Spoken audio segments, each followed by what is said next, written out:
കഴിഞ്ഞ ദിവസം അഗളയിൽ ഒരു വിമത സ്ഥാനാർത്ഥിയെ ഒരു സി പി എമ്മിന്റെ നേതാവ് ഭീഷണിപ്പെടുന്ന ഒരു രംഗം നമ്മൾ കണ്ടതാണ്. യഥാർത്ഥത്തിൽ എന്താണ് സി പി എമ്മിന്റെ ഉദ്ദേശം?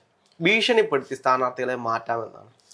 എല്ലാ കാലത്തും CPM സ്വീകരിച്ചിട്ടുള്ളൊരു നടപടിയാണ്. എതിർ സ്ഥാനാർത്ഥികളിൽ നിന്ന് തോൽവി ഏറ്റുവാങ്ങാൻ ബുദ്ധിമുട്ടുള്ളത് കൊണ്ടാകാം, നേരായ വഴിയിൽ ജയിച്ചു വരാമെന്നുള്ള ആത്മവിശ്വാസം ഇല്ലാത്തത് കൊണ്ടുമാവാം, എന്തായാലും എതിർ സ്ഥാനാർത്ഥികളെ ഭീഷണിപ്പെടുത്തി, ഇമോഷണലി ആകാം, മെന്റലി ആകാം, ഫിസിക്കലി ഭീഷണിപ്പെടുത്തി സ്ഥാനാർത്ഥിത്വത്തിൽ നിന്ന് പിൻവലിപ്പിക്കുന്ന പരിപാടിയുള്ളത്. അത് വിദ്യാർത്ഥി രാഷ്ട്രീയം മുതലായിക്കോട്ടെ, തദ്ദേശ തെരഞ്ഞെടുപ്പിലും നിയമസഭാ തെരഞ്ഞെടുപ്പിലും ക്യാമ്പസുകളിലൊക്കെ കണ്ടിട്ടുണ്ട്.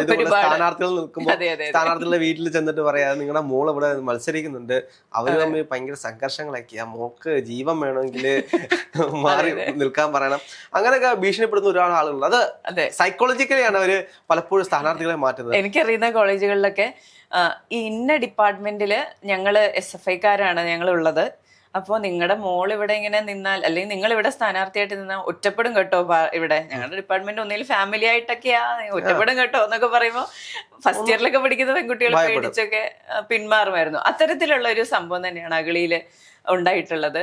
വിമത സ്ഥാനാർത്ഥിയായ രാമകൃഷ്ണനെ ജംഷീർ എന്ന ഏരിയ സെക്രട്ടറി ഭീഷണിപ്പെടുത്തി എന്നുള്ള കുറച്ച് ദിവസങ്ങൾക്ക് മുൻപാണ് ഈ വാർത്ത പുറത്തു വരുന്നത്. ഇപ്പോൾ എന്തായാലും അതിനെതിരെ കേസ് കൊടുത്തിട്ടുണ്ട്, കേസ് എടുത്തിട്ടുമുണ്ട്. എന്ത് തന്നെയായാലും ഒരു തിരഞ്ഞെടുപ്പിനെ നേരിടാനുള്ള ചങ്കൂറ്റക്കുറവ് തന്നെയല്ലേ CPM? അല്ല, ഇതിനകത്ത് ഏറ്റവും വലിയ വിഷയം എന്ന് വെച്ച് കഴിഞ്ഞാൽ കഴിഞ്ഞ ദിവസങ്ങൾ നമ്മൾ കണ്ണൂരുമായി ബന്ധപ്പെട്ട് നമ്മൾ പല ചർച്ചകൾ കൊടുത്തതാണ്. കണ്ണൂരിൽ 10 സീറ്റിലൊക്കെ എതിരില്ലാതെ പാർട്ടി വിജയിക്കുകയാണ്. എന്നിട്ട് പോസ്റ്റ് ഇടുകയാണ് കമ്മ്യൂണിസ്റ്റ് പാർട്ടിയാണ്, ഒരാള് പോലും വിജയിക്കുകയാണ്, ആർക്കും മത്സരിക്കാൻ പോലും വരണ്ട, അത്രയ്ക്ക് കോൺഫിഡൻസ് ആണ് കമ്മ്യൂണിസ്റ്റ് പാർട്ടിക്ക്. ഇതിൻ്റെയൊക്കെ എന്നിട്ട് എഴുതിയിടുന്നത് കാണുമ്പോഴാണ് നമുക്ക് ഇവരോടൊക്കെ പുച്ഛം തോന്നുന്നത്. കാരണം എതിരിടാൻ വരുന്ന ആളെ ആക്രമിച്ചും മാനസികമായി, ഇപ്പൊ കണ്ണൂർ രാഷ്ട്രീയമൊക്കെ നമ്മളെടുത്ത് നോക്കിക്കഴിഞ്ഞാൽ ഒരാള് എതിരായി മത്സരിക്കാൻ പോവുകയാണ്. കഴിഞ്ഞ ദിവസമായിരുന്നു അവിടെ ഒരു പെൺകുട്ടി എതിരായി മത്സരിക്കാൻ പോയപ്പോൾ നിനക്ക് എഴുത്തും വായനയും അറിയില്ല എന്ന് പറഞ്ഞ് ആ നോമിനേഷൻ പിടിച്ചു വാങ്ങിച്ച് കീറിക്കളയുന്ന ഒരു സാഹചര്യം ഉണ്ടായത്. അതിൽ അവർ എഴുതിയിരിക്കുന്ന ഒപ്പ് അവരിട്ടതല്ല എന്ന് പറഞ്ഞുകൊണ്ടാണ്. അവര് BCom വരെ പഠിച്ചൊരു വിദ്യാർത്ഥിയാണ്, PSCക്ക് പഠിച്ചുകൊണ്ടിരിക്കുന്ന ഒരു വിദ്യാർത്ഥിയാണ്. ആ വിദ്യാർത്ഥിയോട് പറയാ, ഇത് നിന്റെ ഒപ്പല്ല, നിനക്ക് എഴുത്തും വായന അറിയത്തില്ല, നീ പിന്നെ ഇങ്ങനെ ഒപ്പിടുമെന്ന് പറഞ്ഞിട്ട് അത് കീറിക്കളയുകയാണ്. ഇവിടെ ചോദിക്കാനും പറയാനും ആരുമില്ലാത്തൊരു സാഹചര്യത്തിലേക്ക് കേരള രാഷ്ട്രീയം മാറുകയാണ്. അതേപോലെ തന്നെ കണ്ണൂരിൽ നിന്ന് വരുന്ന മറ്റൊരു വാർത്ത എന്ന് പറയുന്നത്, പ്രതി, അതായത് മത്സരിക്കുന്ന സഖാവ് 20 വർഷത്തേക്ക് ഇനി ജയിലിലേക്ക് പോകാനുള്ള തിടുക്കത്തിലാണ്. നമ്മൾ ഷുക്കൂർ വധക്കേസിനെ പറ്റി കേട്ടിട്ടുണ്ട്, അരയിൽ ഷുക്കൂർ വധക്കേസ്. അതുമായി ബന്ധപ്പെട്ട് പോലീസിന് നേരെ ബോംബെറിഞ്ഞ പ്രതികളാണ് ഇപ്പോൾ അവിടെ മത്സരിക്കുന്നത്. 20 കൊല്ലത്തേക്കിന് അവരെ പറഞ്ഞു വിട്ടിരിക്കുകയാണ്. എന്തായാലും ഇലക്ഷൻ കഴിയുമ്പോഴത്തേക്കും ആ സഖാക്കന്മാരും വിജയിക്കും, ഉറപ്പാണ്. കണ്ണൂരല്ലേ, കണ്ണൂരൊക്കെ വളരെ നോർമലൈസ് ചെയ്യപ്പെടുകയാണ്. അവിടെയുള്ള പാർട്ടി നേതാക്കളെല്ലാം ബോംബെറിയുന്നൊക്കെ വളരെ നോർമൽ ആയിട്ടുള്ള കാര്യങ്ങൾ. 20 വർഷത്തേക്കിന് ജയിലിൽ അവരെ ഇന്ന് അറസ്റ്റ് ചെയ്ത് അവരെ കൊണ്ടുപോയി, ജയിലിലേക്ക് കൊണ്ടുപോയി. ഇനി ജയിലിൽ ഇരുന്ന് അവരുടെ റിസൾട്ട് വരുമ്പോൾ സഖാവ് വിജയിച്ചിട്ടായിരിക്കും. ജയിലിൽ ഇരുന്നും സഖാവിന് ഇൻകുലാബ് വിളിക്കുന്ന സഖാക്കന്മാരെ അതെ, ജയിൽ വരിച്ച ധീരൻ പാർട്ടിക്കാരൊക്കെ ആഘോഷപൂർവ്വമാണ് കൊണ്ടുവിടുന്നത്. നമ്മൾ അതിൽ ഭയപ്പെടുത്തേണ്ട ഒരു കാര്യം എന്ന് വെച്ച് കഴിഞ്ഞാല്, കേരള രാഷ്ട്രീയത്തിൽ ഇത്തരത്തിൽ ആക്രമണത്തെയും ഇത്തരത്തിൽ ബോംബ് എറിയുന്നത് വരെ നോർമലൈസ് ചെയ്യപ്പെടുന്നത് ഒരു സമൂഹത്തിന് ചേർന്നതാണോ? ഒരിക്കലുമല്ല. അത് എന്ത് തരത്തിലാണെങ്കിൽ തന്നെയും മറ്റൊരാൾക്ക് മുറിവേൽപ്പിക്കുന്ന, മറ്റൊരാളെ ഉപദ്രവിക്കുന്ന ഒരു തരത്തിലുള്ള നടപടിയും ഒരു പാർട്ടിയും അംഗീകരിച്ചു കൊടുക്കാൻ പാടുള്ളതല്ല. അത് CPMന്റെ അക്രമ രാഷ്ട്രീയം നമുക്കറിയാവുന്ന കാര്യം തന്നെയാണ്.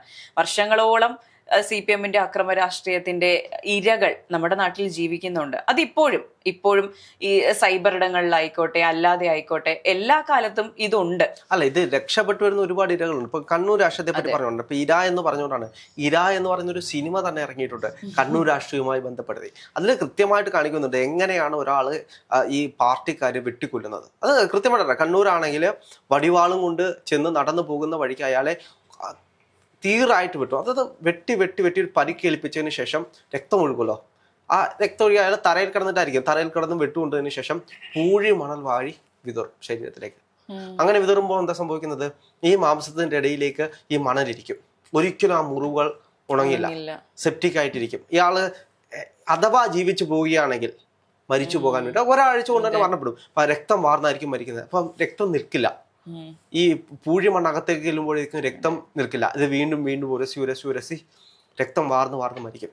അങ്ങനെ മരിക്കാതെ രക്ഷപ്പെട്ടു പോകുകയാണെങ്കിൽ സെപ്റ്റിക് ആവും. ഇതിന്റെ അകത്തെല്ലാം മണലല്ലേ, ഇതിരുന്ന് സെപ്റ്റിക് ആവും. അങ്ങനെയാണ് മരണപ്പെടുന്നത്.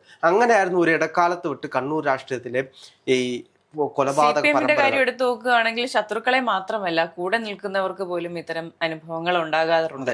അത് തന്നെയാണ് ഈ വിമത സ്ഥാനാർത്ഥികൾ. എന്തെങ്കിലും ഒരു അഭിപ്രായം? അതെ, 51 വെട്ടാണ് വെട്ടിയത്. അദ്ദേഹത്തിന് മുഖം പോലും അത്രത്തോളം വികൃതമായിട്ടാണ് വെട്ടി തുണ്ടും തുണ്ടുമാക്കി അരിഞ്ഞു വെച്ചത്. ഇപ്പം ഷാഫി പറമ്പില് ഇവിടെ വടകര മത്സരിക്കുന്നതിന് മുമ്പിട്ട് ഇവിടെ ശൈലജ ടീച്ചറായിരുന്നു എതിരായിട്ട് മത്സരിക്കുന്നത്. ആ സാഹചര്യത്തിൽ ടി.പി. ചന്ദ്രശേഖരന്റെ ഭാര്യ, ഇന്നത്തെ അവിടുത്തെ MLA KK രമ, അവരെ വേദിയിലിരുത്തിക്കൊണ്ടാണ് ഷാഫി പറമ്പിൽ പറയുന്നത് ഇവിടുത്തെ യഥാർത്ഥ ടീച്ചർ എന്ന് പറയുന്നത് ടി.പി. ചന്ദ്രശേഖരന്റെ അമ്മയാണ്. ആ കാഴ്ചശക്തി ഇല്ലാത്ത അമ്മ തൻ്റെ മകന്റെ മുഖം, അതായത് മരണപ്പെട്ട് കിടക്കുന്ന തൻ്റെ മുഖത്ത് കൈവെക്കുമ്പോൾ അത് ആ മുഖത്തെ ഒന്ന് അറിയാൻ പോലും കഴിയാത്ത രീതിയിൽ, ഐഡന്റിഫൈ ചെയ്യാൻ കഴിയാത്ത രീതിയിൽ അത്രത്തോളം മൃഗീയമായിട്ട് വെട്ടിക്കൊന്നൊരു പാർട്ടി ഏതാണെന്ന് ചോദിച്ചു കഴിഞ്ഞാൽ അത് CPM എന്ന് തന്നെ പറയേണ്ടി വരും. ശരത് ലാലിനെ, കൃപേഷിനെ പാർട്ടി കോടതികളാണ് കൈകാര്യം ചെയ്തത്. അതായത് സംഘടനാ പ്രവർത്തനം നടത്തിയതിന്റെ പേരിൽ, ആ പ്രദേശത്ത് പാർട്ടി ഉണ്ടാക്കാൻ ശ്രമിച്ചതിന്റെ പേരിൽ 2 ചെറുപ്പക്കാരെ, ഇതേ പ്രതികളെ സംരക്ഷിക്കുന്ന ഒരു പാർട്ടിയും, അതെ, സംരക്ഷിക്കുന്ന, അവരുടെ പരിപാടികളിലെല്ലാം കൃത്യമായി പങ്കെടുക്കുന്ന, അവർക്ക് വീണ്ടും സ്ഥാനമാനങ്ങൾ കൊടുക്കുന്ന ഒരു പാർട്ടി തന്നെയാണ് ഇപ്പോഴും CPM. അതിനൊരു മാറ്റവും വന്നിട്ടില്ല. അതിനൊരു മാറ്റം വരുമെന്നും തോന്നുന്നില്ല.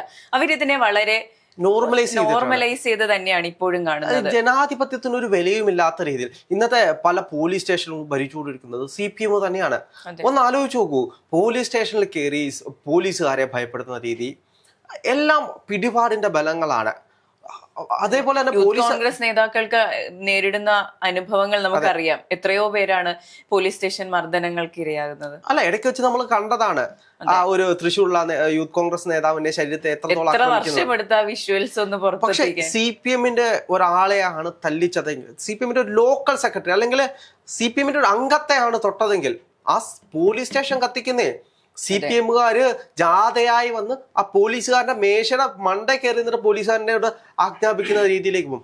അത്തരത്തിൽ കൈകാര്യം ചെയ്യുന്ന ആളുകളാണ് ഇവിടുത്തെ CPM എന്ന് പറയുന്നത്. അപ്പം ഇവര് ജനാധിപത്യത്തിനോ ഇത്തരത്തിലുള്ള കാര്യങ്ങൾക്കോ ഒന്നും ഒരു വിലയും കൊടുക്കാറില്ല. നിയമത്തിന് വിലയില്ല, നമ്മുടെ നീതിന്യായ വ്യവസ്ഥയ്ക്ക് വിലയില്ല, കോടതികൾക്ക് വില കൊടുക്കുന്നില്ല, ഭരണഘടനയ്ക്ക് വില കൊടുക്കാത്ത ഒരു രീതിയാണ് അവർ. എന്നിട്ട് ഇവര് പറയുന്ന ഇവരുടെ സ്റ്റേറ്റ്മെന്റുകളിലാണ് വിഷയം. ഞങ്ങൾ ഏകാധിപത്യമായിട്ട് വിജയിച്ചു, ഞങ്ങൾ ഒറ്റയ്ക്ക് വിജയിച്ചു, ഞങ്ങൾ ഒറ്റക്കെട്ടായിട്ട് വിജയിച്ചു, ഞങ്ങളോടൊപ്പമാണ് ജനങ്ങൾ എന്നുള്ള ഈ ടാഗുകൾ, അവിടെയാണ് ഈ വിഷയം വരുന്നത്. ഇപ്പോൾ എതിർ സ്ഥാനാർത്ഥിയായിട്ട് ഒരാൾ മത്സരിക്കാൻ വരുന്ന അയാളെ വീട്ടിൽ കയറി ഭീഷണിപ്പെടുത്തി അയാളെ ആ നാട്ടിൽ മൊത്തം, കണ്ണൂർ രാഷ്ട്രീയത്തിൽ വെച്ച് നമ്മൾ സംസാരിക്കുകയാണെങ്കിൽ കണ്ണൂരിൽ ഒരാൾ മത്സരിക്കാൻ ചെന്ന് കഴിഞ്ഞാൽ ആ നാട്ടിൽ നിന്നും അയാൾ ഒറ്റപ്പെടുത്തും. ഒരു കല്യാണത്തിന്, ഒരു പരിപാടിക്ക് ആരും ക്ഷണിക്കത്തില്ല, ഒറ്റപ്പെട്ട് ജീവിക്കേണ്ട അവസ്ഥ. കിണറ്റില് മലമെറിയും, അതായത് കുടിക്കുന്ന വെള്ളത്തിൽ അശുദ്ധമാക്കുക, പട്ടിയെ തല്ലിക്കൊന്നിടുക.